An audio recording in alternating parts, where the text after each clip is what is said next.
The Lung Cancer Canada are the Canadian Lung Cancer Advocacy Group, and in order to better understand the needs and the concerns of patients and of caregivers with patients with lung cancer, they developed this survey that was carried out for about 2 weeks in August of 2015. And it addressed a number of issues around patient concerns, stigma, patient problems, and caregivers' issues in lung cancer. So the abstract that I presented at this meeting focuses on the caregiver responses from that survey of patients with lung cancer. We had 72 caregivers responded to the survey, and they told us a number of different things. So most of them felt they coped well with the caregiving of a patient with lung cancer, but they found the experience very stressful.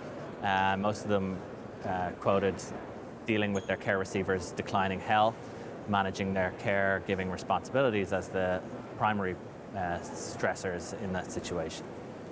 And they also they gave us some slightly different responses to the patients that responded to the survey, in that a lot of their concerns were more dealing with the emotional or psychological problems that go along with the lung cancer diagnosis, which you might expect. The patients are more concerned about the physical problems, shortness of breath and cough, whereas for the caregivers it's more about the mood changes, also fatigue, anorexia and loss of weight were big concerns for caregivers as well.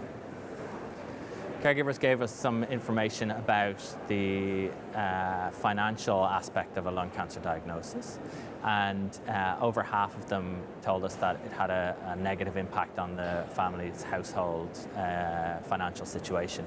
As you might expect, caregivers frequently had to reduce their working hours, and some even had to give up their jobs altogether. Probably the strongest thing that comes out of this survey, to my mind, is the stigma associated with the lung cancer diagnosis. Lung cancer is a smoking-related disease and is frequently perceived as such. And over 2/3 of caregivers felt that there was a negative stigma associated with the lung cancer diagnosis. They felt they had to advocate harder than, for example, other types of cancer, and they felt a lack of empathy from family, and also from sometimes from healthcare professionals.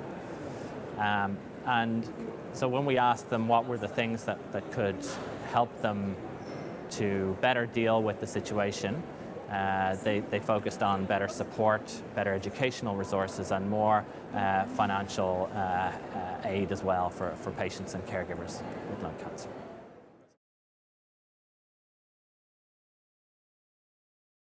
Yeah, I mean, this is not a problem that's unique to a Canadian population. These are very much a representative population of, I think, any international group of patients and caregivers with lung cancer. So Lung Cancer Canada has tried to use the results of this study to build on that and to design some educational support materials for caregivers, as well as a peer-to-peer support program that they operate through their website. They've also used the results to advocate towards policymakers and politicians to try and help to push the lung cancer profile higher. You know, lung cancer kills more people than any other cancer in Canada, kills more people than colon cancer, breast cancer and prostate cancer combined, and yet it receives 7% of the research funding in Canada for cancer. So there's definitely a lot of work to be done in raising the profile of lung cancer, raising it as an area of need, and definitely a lot of scope to improve things for patients and caregivers in the future.